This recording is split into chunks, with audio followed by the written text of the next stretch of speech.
ಇನ್ನು ಮುಂದೆ ನಿಮ್ಮ ನೆಚ್ಚಿನ ಧಾರಾವಾಹಿಗಳ ಫುಲ್ ಎಪಿಸೋಡ್ಗಳು ಸನ್ ನೆಕ್ಸ್ಟ್ ಆಪ್ನಲ್ಲಿ ಮಾತ್ರ. ಯಾರು ಬೇಕಿತ್ತು? ನೀವೇ ತಾನೇ ನರ್ಸು? ಹೌದು, ನೀವು? ನನ್ನ ಹೆಸರು ಕರ್ಣ ಅಂತ. ನಿಮಗೆ ಕಾಲ್ ಮಾಡಿದ್ದೆ.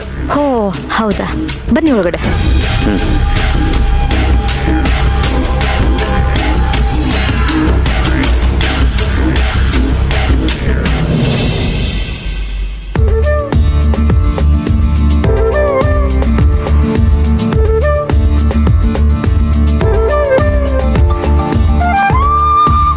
ಅತ್ತೆ, ಇವಳು ಇವಾಗ ಪರವಾಗಿಲ್ಲ.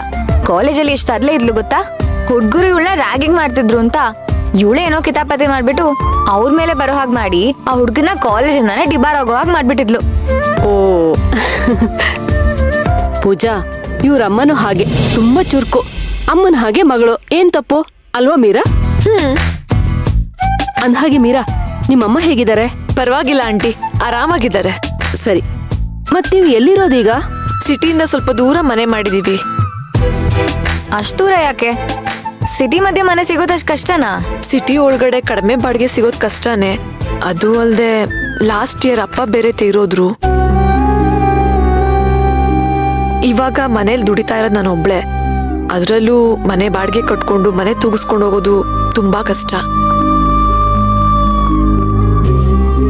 ಅದಕ್ಕೇನೆ ಸ್ವಲ್ಪ ಸಿಟಿಯಿಂದ ಆಚೆ ಒಂದು ಚಿಕ್ಕ ಮನೆನ ಲೀಸ್ಗೆ ಹಾಕೊಂಡಿದೀವಿ ಆಂಟಿ. ಅಲ್ಲಮ್ಮ ಮೀರಾ, ಅಷ್ಟೊಂದ್ ಕಷ್ಟ ಇದ್ದಾಗ ನನ್ಗೊಂದ್ ಫೋನ್ ಮಾಡೋದ್ ಮಾಡಬಹುದಿತ್ತ ಆಂಟಿ, ಆದ್ರೆ ಅಮ್ಮ ಯಾಕೆ ಮರೆತ್ರು ಅಂತ ಗೊತ್ತಿಲ್ಲ. ಅಟ್ಲೀಸ್ಟ್ ನೀವು ನಮ್ಗೆ ಹೆಲ್ಪ್ ಮಾಡಿದಿದ್ರೆ ನಮ್ಗೆ ಇಷ್ಟು ಕಷ್ಟ ಬರ್ತಾನೆ ಇರ್ಲಿಲ್ಲ. ಹೌದು ಮೀರಾ. ಅತ್ತೆ, ನೀವ್ಯಾಕೆ ಅಡ್ಗೆ ಮಾಡ್ತಿದ್ದೀರಾ? ನಾನು ಇದೀನಲ್ವಾ?